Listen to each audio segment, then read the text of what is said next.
kirane pegawean wis padha rampung no. Para kula matur nggih. Iya.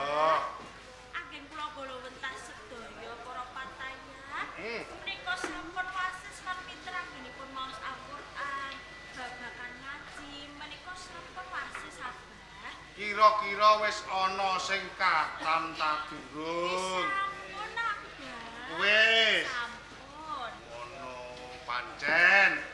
Jengen kowe iki pinangka dadi anake guru. Nggih. Jengen kowe iki tindak sak pecah tembung sak limah iki pinangka dadi contoh kabeh para patayat, para santri kang mapan ana ing Rumseputar. Lah pegaweanmu piye? Kira. Kula boten benten kok Kang. Ya Abah, pegawean kula menika sedaya sampun rampung. Wis Anggen kula rampung. sabiyantu kalian Mbak Yures. Kaya ngono. Nanging kowe kudu eling. Mas Seirah lan kowe. Ora eling kok. Sia sapa iki? Kok malah ana-ana wae. Ana wong jagongan iku ora usah diganggu. Iki karo anak-anakku jare. Kowe aja ngono kok malah. Wonten Pak. Dina iki Pangeran Saladin saka ing kerajaan Turki rak ya kalebu murid ana ing Rumsputari.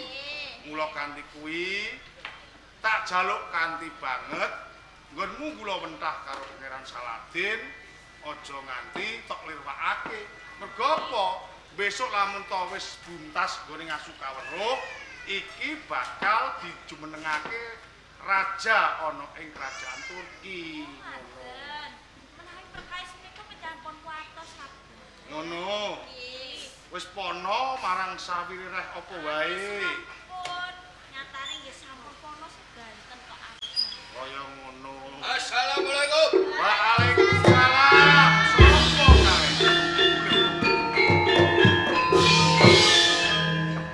Panjenengan Nggih, Kapten Abah Lasar. Mangsur. Kajakipun kok wonten wigatos ngantos panjenengan menika karaya-raya rawuh wonten ing Rumseputar. Nggih. Estunipun kula menika dipun utus Sang Raja Abdul Aziz Nggih. kang pari kedah niti dumateng Kanjeng Pangeran Saladin ingkang sakwis wekdal wedal Nggih. langsung kawruh nimba ngelmu wonten ing Rumseputar. Kados pundi, Bapak? Ngaten nggih Kapten Lasaro. Bab perkawis panggulawentahipun Kanjeng Pangeran Saladin panjenengan ampun was lan sumelang. Nyatanipun ing dinten sakmenika Kanjeng Pangeran Saladin menika sampun pono dhateng sawirireh menapa kemawon. Menawi ngaten matur nuwun saged jalaran. Nggih, Boten dangu malih badhe jupuk kerajaan ing kerajaan tu. kados ngaten. Nggih. Kok upami mangkinipun Kanjeng Pangeran Saladin sampun buntas, tartamtu mboten badhe nguciwani menawi dipun angkat pinangka raja wonten ing kerajaan Turki. Kados ngaten. Lah Kapten Lasaro, Nggih. sampeyan iki lho nyawang Niki napa? lho nyawang putri-putri panjenengan wah subur makmur. Sampeyan iki kok ana ae kok. Mila saking menika. Nggih. Rene kewajiban kula sampun rampung kepareng kula nyuwun pamit munjuk atur kesanipun Sang Raja Abdul Aziz. Mangke riyin. Wong nyatane kahanane kados ngaten mendung limangan kados ngaten. Kok upami panjenengan wangsul wonten ing Turki malah bebayani. Lajeng kersanipun Abah Mangsur ngatus. Mila saking menika menawi panjenengan kersa lho nggih, monggo kula aturi nyipeng sawetawis wonten ing Rumsputari. Menapa boten ngrepoti? Mboten malah sedaya kala wau mujudaken kanugrahan nggahing kula kok. Nggih, menawi tetel kados ngaten kula namung nderek kersanipun Abah Mangsur. Kados ngaten. Nggih. Nduk, Nggih, ana kula. cepak ana singep ya. Ngaten. Lan duduke kamare. Oh ngaten nggih Abah. Seira. Nggih. Mergo iki ana tamu agung, kono masak sing enak ya. Nggih. Unek unta ya. Oh kuna unta. Walah. Lepas teng pundi? Ya ning pasar kok ning. Ale kombongan kono kok ana siji. Napa? Wis kono, ndang tindake.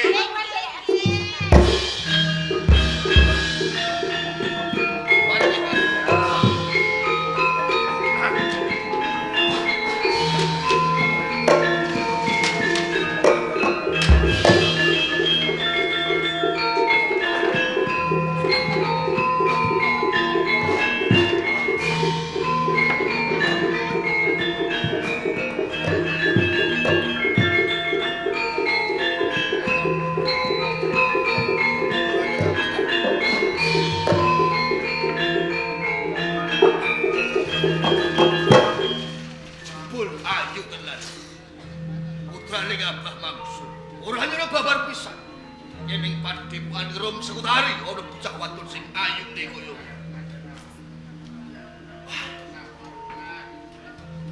Kula ingkang sowan Kakabten.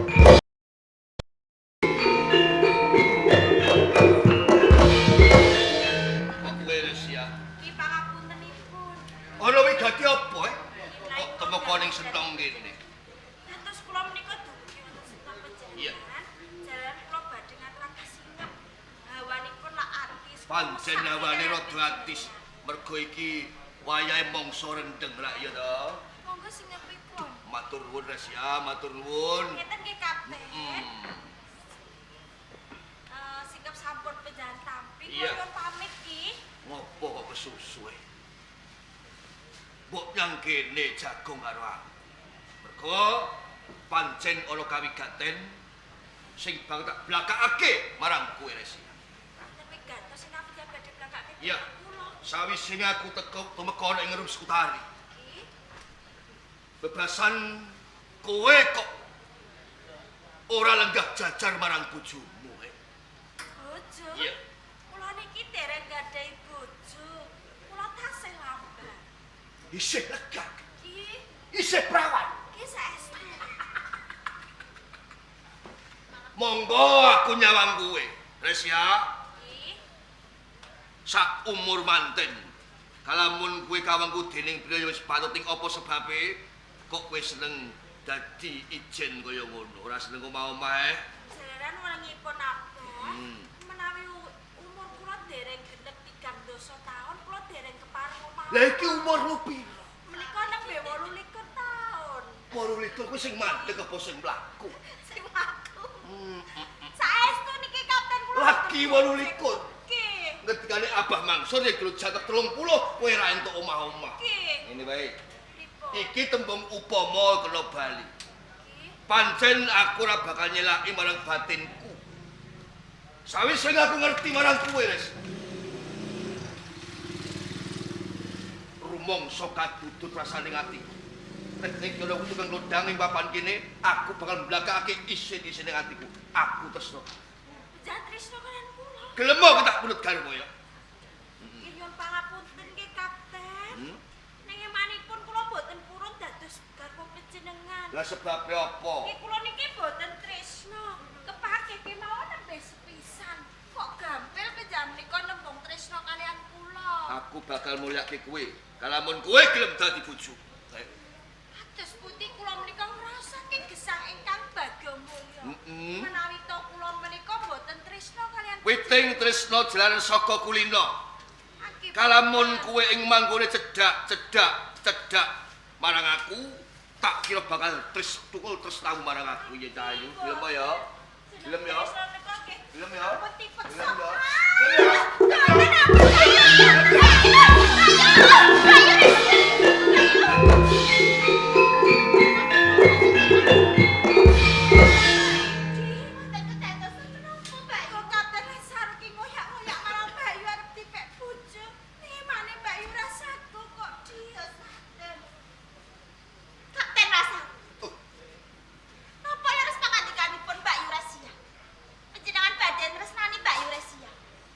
Kowe iki ngomong karo sapa? Panjenengan Kapten kerajaan. Nungkak kromo tata uangku ora ngerti babagan kalian. nanging panjenengan menika boten patut diajeni. Panjenengan wonten ing Rum Sekutari menika panjenengan tamu. Sampun dipun paringi pasugatan ingkang langkung sae. Nanging panjenengan tumindake kados ngaten. Wah, iki sok.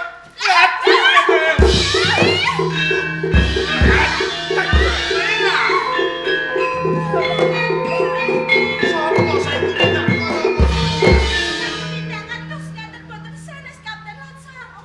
Kapten Lasar. Nggih, kula.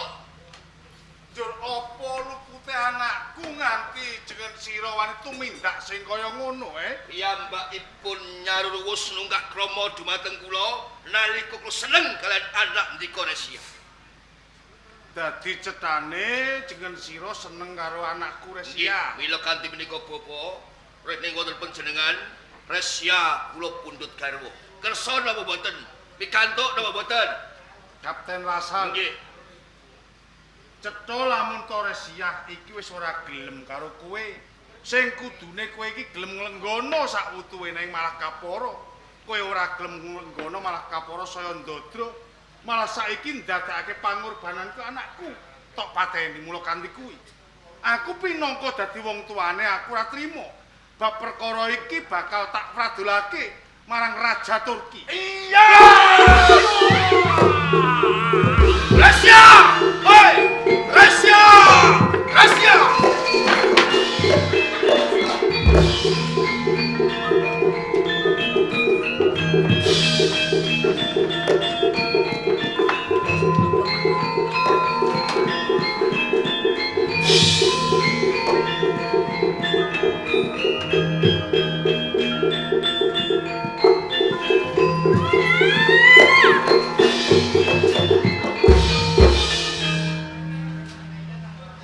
Sajak kaya wong bingung.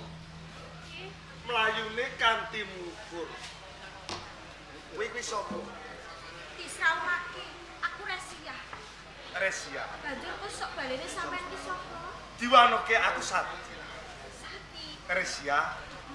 Gemblobos keringetmu. Melar mingkus ambekan. Tenane ana perkara apa? Apa lagi wae kowe kagudak kewan sing galak. Ngene ya Sati. Nganti aku playu-playu ki tenane ora dioyak-oyak kewan kang galak ki ora. Banjur Nanging aku dioyak salah sawijining pawongan kang aran Kapten Matsar. Ing pamrih arep kepek bojo marang aku. Ora mung kuwi, kabeh wargaku saiki dina mati saka tangane Kapten Matsar. kok isih ana menungso sing wengis kaya ngono. Resia, jujur ayune kowe ketemu kelawan aku. Sak bisa-bisaku aku bakal tetulung kelawan kowe. Sampeyan gelem tulung. Lamun to Kapten Lasaru ijen bujuk kelawan kowe. Rahasia!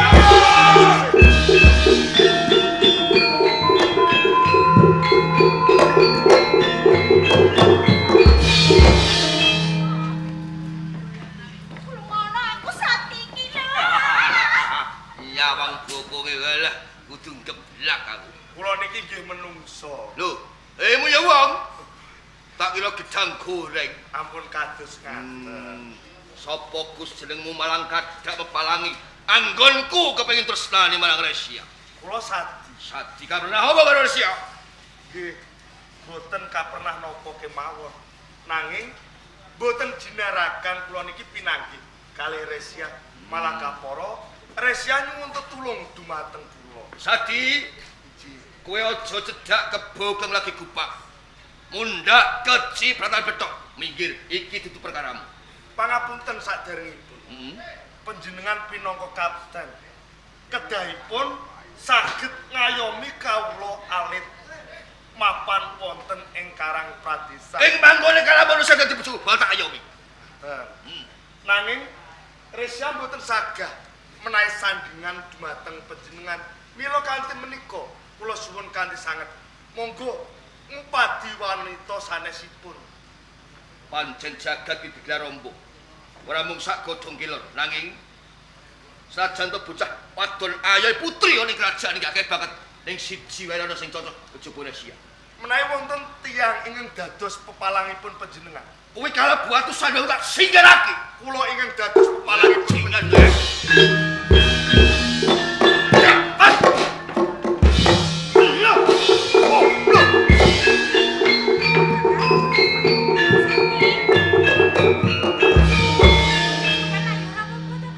Aku ora apa-apa, Resia.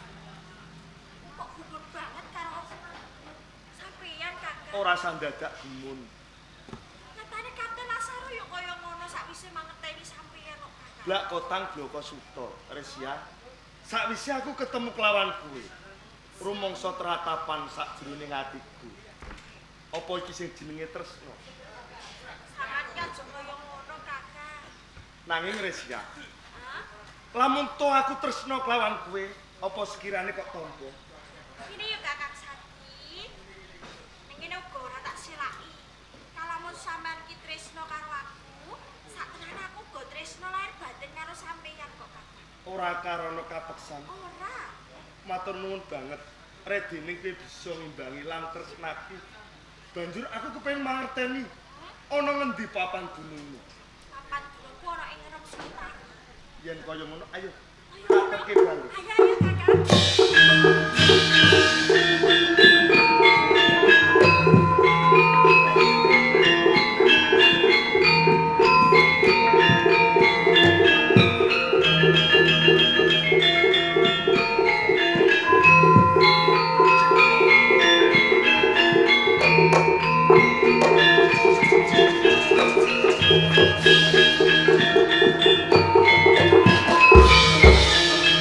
Lasaro, Nggih. pasuryanmu abang beranang jane iki ana kedadian apa? Nggih. Sak sampunipun kula tumuju wonten ing Rom Sekutari. Kula nanjihaken dumateng Pangeran Saladin. Ing mriku kula kabidung kaendahaning donya. Mboten sanes Resia putranipun Abah Mangsur. Niku wayune walah bodine sembelo wae. Sak banjure kepiye? Kula tresna. Kula tresna piyambakipun mboten kersa. Lajeng badhe kula foto-foto, adine nyalon wis kepateni kalebet Abah Mangsur nggih kepateni pisan. Dadi Abah Mansur wis kepate. Sampun. Sarengaken Resia Melayu. Kula oyak. Wonten saking margi dipun tulungi kalian nom-noman ingkang nami Sati. Sati Nggih.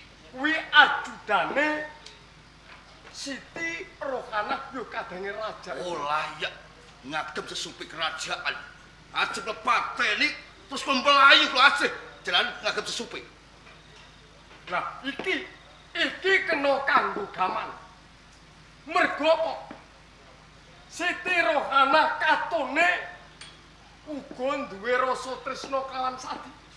Supaya Sati dipecat anggone dadi ajudan pribadi. Nggih. Iki kowe kudu matur ana ngersane Siti Rohana yen Sati seneng bocah wadon liya. Ngaten. Kebareng.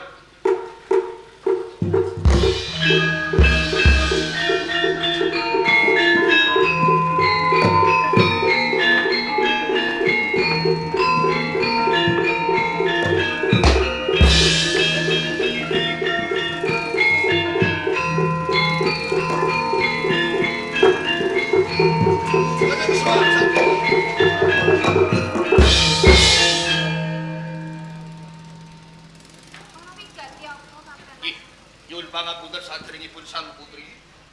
Parandene kula boten katimbalan wantun ngadhep kersa panjenengan. Jalaran wonten kawigatosan. Wigatine apa? Wigatosipun Sati tresna dumateng Resia.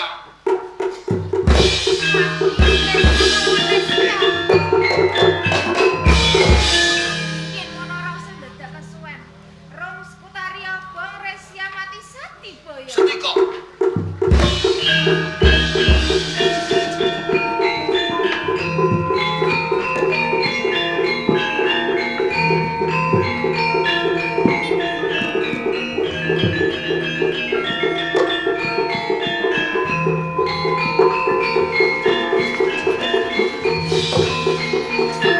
Lasaro, Nggih, piye jawe Siti Rohana? dawuhipun kados ngaten. Ngerum Sekutari Obong Resia pateni Sadiken Boyo. Lho, apa ora kuwalik? Pripun? Mongko sejamu kowe kepengin duwe bojo Resia. Nggih. Lah rak Resia mati, lah kowe ora cabang. Kudune rak kaya ngene. Pripun? Ngerum Sekutari Obong, Sadi mati, Restia Boyo. Ngoten kurang rahasia.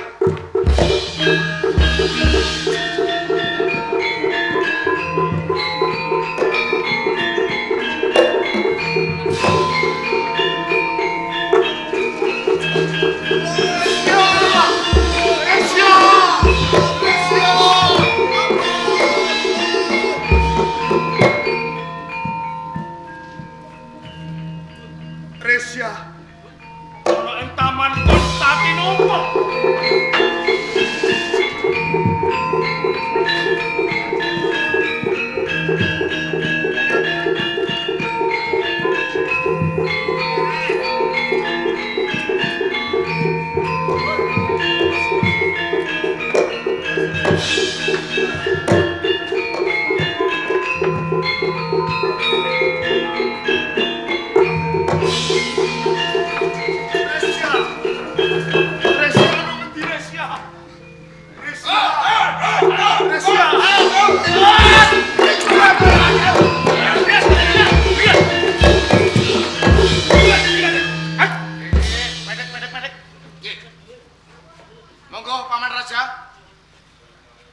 Novel.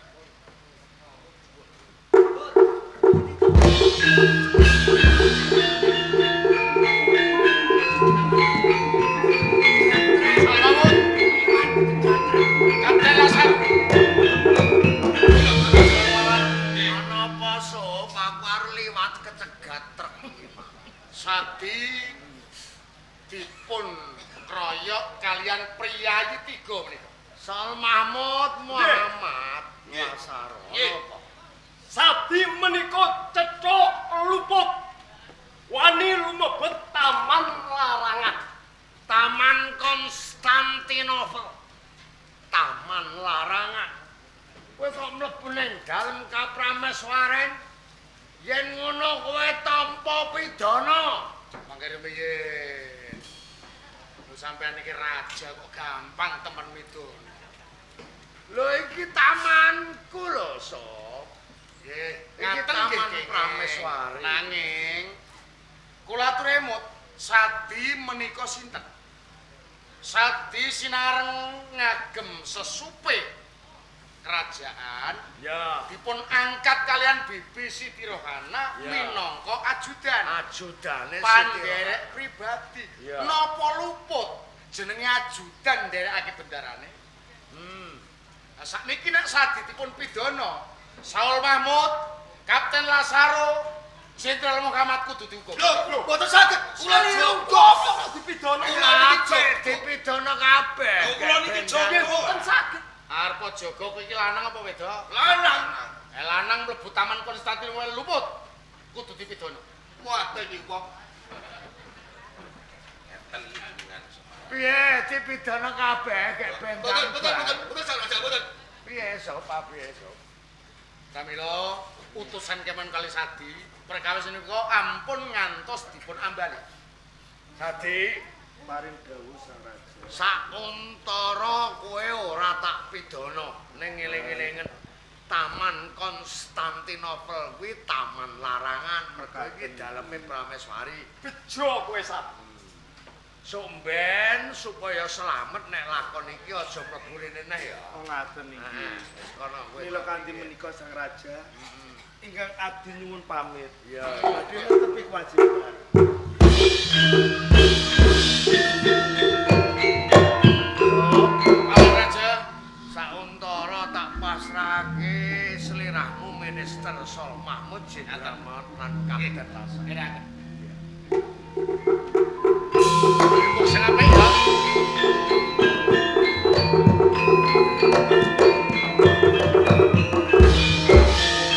Meh kemawon mlebu hukuman.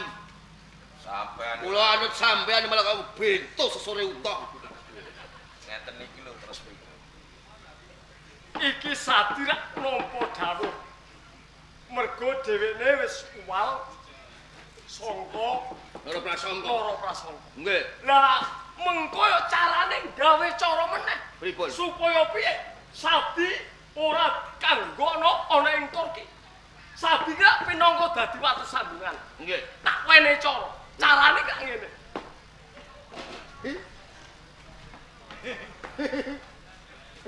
Ojo guyang kuwi lho.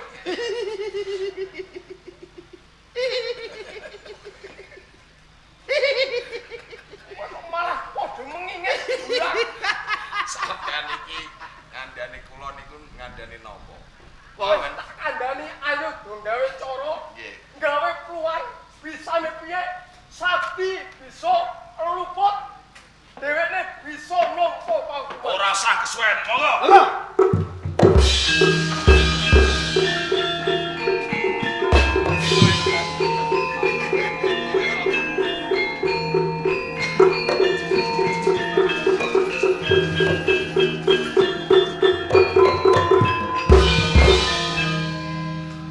Sadi, Paring dawuh kusumaning kaget ayu. tak timbali. Iki ndadosaken kejuting manah. Nanti aku pengen kerja kelawan kowe, tenane ana wis ini tak belakang. Menawi tetela wonten kawigatosan magepokan dumateng. Monggo enggal-enggal paring dawuh dumateng ingkang abdi kusumaning ayu. Ini ya Sadi, tenane aku wis suwe banget nyimpen rasa iki. Aku tresno kelawan kowe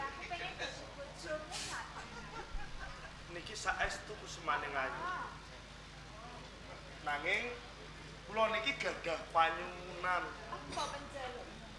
Nalika kula kaangkat pinangka penderek pribadi panjenengan. Kula niki dereng nate ngertos kados pundi pasuryanipun panjenengan. Menawi dipun keparengaken, kula nggih kepengin ngertos pasuryanipun panjenengan kados pundi. Iki kowe kepengin ngerti. Ngaten inggih. Wong lamun mengko tak buka, kowe karo karaopan kok kok buli ya Sati. Boten kusumaning ayu. Ya wis yen ngono tak bukake.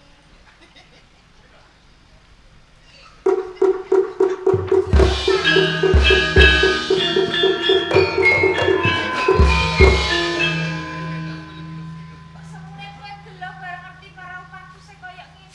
Liripun boten kados ngaten. Kula niki nggih ajeng bloko nanging kula niki nggih wedi.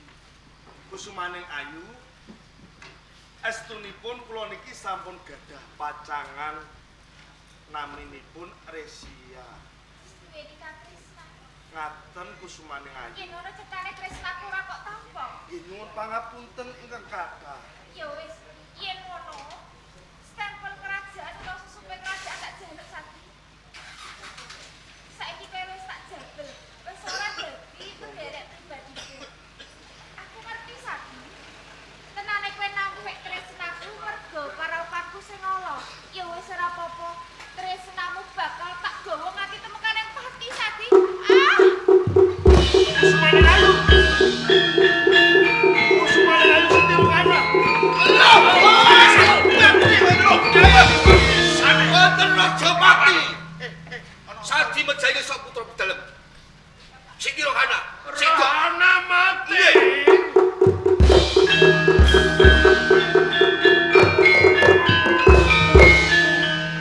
Kowe sing mateni sah. Boten Sang Raja. Kasunyatane kowe pribadi sing nenggani bendaramu. Yen ngono kowe tampa paukuman pati sah. Gantung mawon sah. Gantung. Piye usuk? Mangke rumiyin. Umpami paman raja badhe midhana Sadi monggo. Ya. Nanging saderengipun dipun taliti langkung rumiyin punarpanipun Bibi Siti Rohana. Ngono. Menika wonten tatu menapa mboten? Coba diraja niti, diraja niti. Diraja niti. Rewang-rewang ana naliti. Ayo Lasaro diraja niti. Wonten tatu. Wonten tatu babar pisan malah niki wonten awala. Heeh, coba. Surasanipun awala mratelakake bilih Bibi Siti Rohana tresna kaliyan Sadi nanging Sadi boten kersa nampi. Pramila ngantos Bibi Siti Rohana ngendhat loloh inten. Wirange perkara nampik marang Sadi. Bener, Sadi. Liripun kados ngaten Sang Raja. Awit kula niki sampun gadah pacangan. Ya wis. Ning wis semono Sadi, Nggih kados. kowe tetep tak anggap salah. Mergo matine adikku saka tumindak. Sira tetep tak paringi pidana mung wae.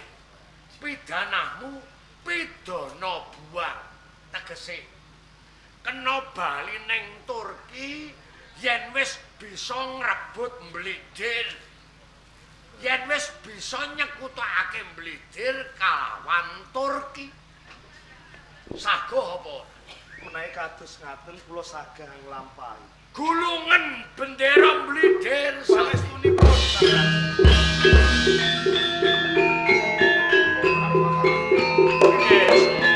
Sang Raja. Sak mesaken layonipun Bibi Siti Rohana monggo Ya. dipun rupi. Ayo diropi.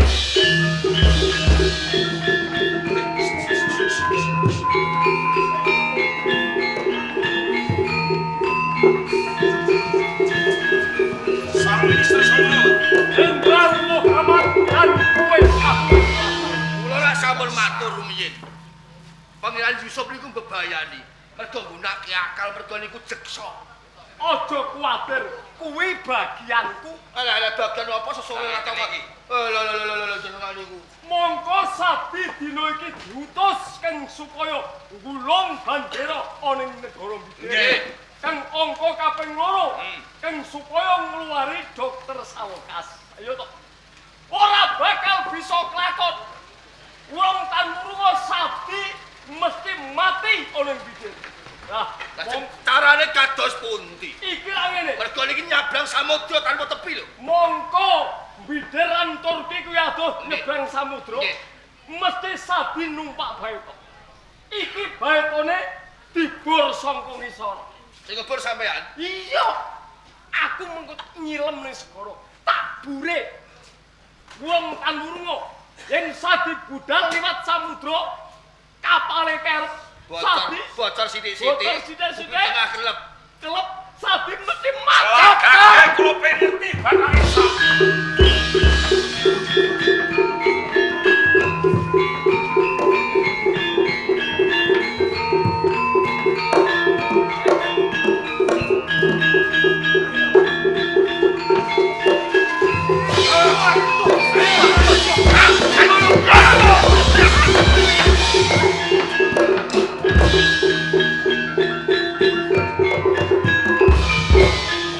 Sapa kang dadiaranmu kok nganti tulung aku dipiloro wong saka Bidir. Kula menika sadi. Abdi enggal wonten ing kerajaan Turki. Kula kautus dening sang raja ingkang supados blengket bendera wonten ing Bidir. Ingkang angka kalihipun kula kedah tetulung dumateng panjenengan. Aku matur nuwun banget nuwun dening kowe wis bisa ngluwari aku saka bandane wong-wong saka Bidir saya wis bisa nggulung bandara Bidir. Ngaten. Mula saka kuwi sadi mengkone aku bakal dadi pasien suwanmu ana ing kerajaan Turki. Saiki Turki wis tentrem, Bidir lakon kagulung. Kados tentreme negara Turki mugi-mugi nukulake karukunan lumeber wonten ing kagungan kersa. Sak sampunipun nimbali keteprak Wahyu Manggala mugi-mugi cepak rezekinipun. Amin. Adoh bilahi. Amin. Monggo sami gembul bujana miwaha Andrawi.